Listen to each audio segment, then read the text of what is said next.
যুগে যুগে রয়ে যাব, আমরা সবাই হাতি হব, যুগে যুগে রয়ে যাব, দিল খানার হাতিয়ার গর্জে ওঠো আরেকবার, নারায়ে তাকবীর, আল্লাহু আকবার, নারায়ে তাকবীর, জিন্দাবাদ জিন্দাবাদ জিন্দাবাদ, ইনকিলাব ইনকিলাব ইনকিলাব ইনকিলাব, জিন্দাবাদ জিন্দাবাদ। যে এমন একটা যৌক্তিক দাবির বিপক্ষে আমাদের সম্মানিত প্রধান উপদেষ্টা কি কথা বলেছেন এবং তার বিবৃতিতে এটা স্পষ্ট যে আমাদের দাবিটা যৌক্তিক না বা অযৌক্তিক। তিনি উল্লেখ করেছেন যে সেখানে পুলিশি কোনো লাঠিচার্জ হয়নি, সেখানে কোনো গুলি ছোড়া হয়নি, সেখানে কোনোভাবেই বাংলাদেশের কোনো প্রশাসন দিয়ে কাউকে হয়রানি করা হয়নি।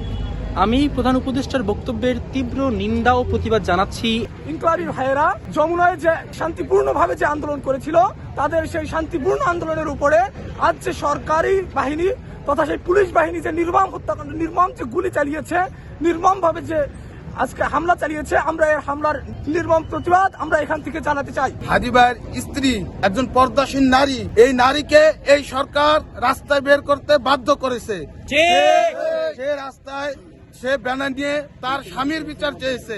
ইনকিলাব মঞ্চের যত সদস্য আছে তারা শুধুমাত্র তাদের বিচার নিশ্চিত করার জন্য, যাতে বিচারটা তারা পায়, এই জন্য তারা যমুনার সামনে গিয়েছে, আর কোনো উদ্দেশ্য তাদের ছিল না।